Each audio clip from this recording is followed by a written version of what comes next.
My best friend stole my crush by pretending to be my wingman. She thought she won, but her prize became my ultimate revenge. For 6 months, Olivia was my strategist, my spy, and my supposed #1 supporter in the great, terrifying campaign to win the heart of a boy named Alex. Alex was the kind of guy who seemed lit from within. He was quiet but funny, insanely smart, and had a smile that could physically knock the wind out of me. We were lab partners in chemistry, and the highlight of my week was the 90 minutes we spent fumbling with beakers and burners. Olivia, who had been my best friend since kindergarten, knew everything.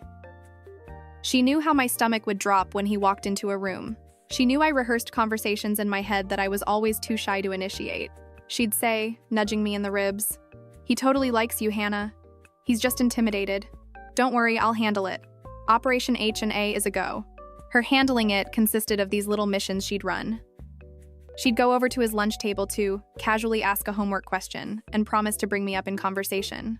She'd come back with these detailed reports. Olivia reported, her face serious. "Okay, so I mentioned you like that indie band. He said that's cool, but his expression was kinda neutral. We need to be patient." Another time, she'd report, "He asked what you were doing this weekend. I told him you were busy. Gotta play it cool, you know? Make him work for it." I trusted her completely. She was Olivia. We had friendship bracelets and a decade of shared secrets. So when she told me Alex thought I was a little too intense, or that he wasn't looking to date right now, I believed her. It hurt, but I figured she was softening the blow, protecting me from rejection. The biggest test was the spring formal. I wanted to ask him, but Olivia advised against it. She said with a sympathetic look, "Han, I really don't think that's a good idea. From what I've gathered, he'd probably say no to be nice, and then it would be super awkward. Let's just go together, you and me. It'll be more fun anyway."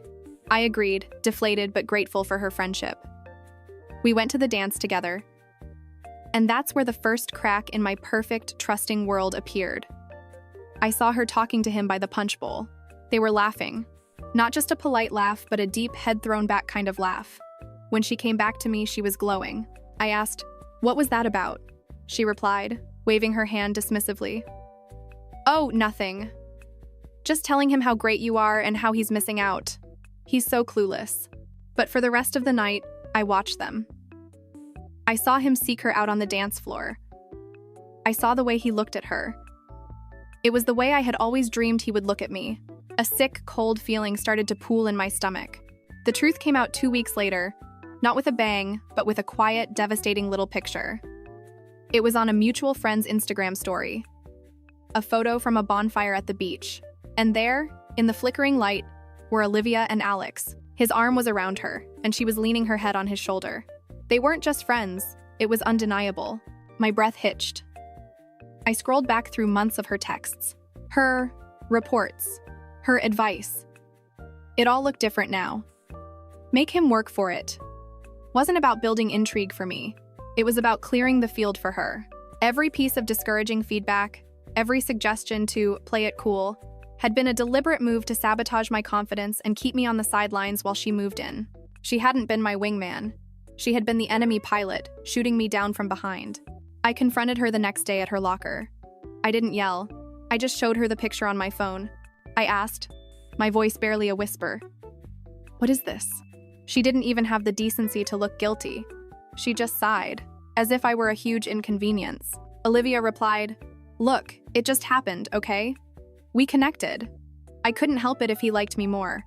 I was trying to protect your feelings by not telling you." The casual cruelty of that sentence broke me. She wasn't sorry. She felt entitled. I said, "You weren't protecting me. You were lying. You were using me." She slammed her locker shut. "Maybe if you had just been brave enough to talk to him yourself, you wouldn't have needed me to do it for you. This isn't my fault." And with that, she walked away, leaving me standing in the crowded hallway, feeling utterly worthless and alone. The next few months were hell. They became an official couple, flaunting their perfect relationship all over school. I had to watch them hold hands in the halls, sit together at lunch, and be the lab partners I always wanted to be. Some of our mutual friends sided with her, and my social circle withered. I was a ghost, haunted by the life I thought I was supposed to have. My lowest point was seeing them crowned formal king and queen at the next dance. As they danced under the spotlight, Olivia looked over at me from the corner where I was standing. She had a triumphant, pitying smirk on her face. She had won. That smirk was the best thing that ever happened to me. In that moment, something inside me snapped. I wasn't going to be her victim anymore. My revenge wouldn't be loud or dramatic.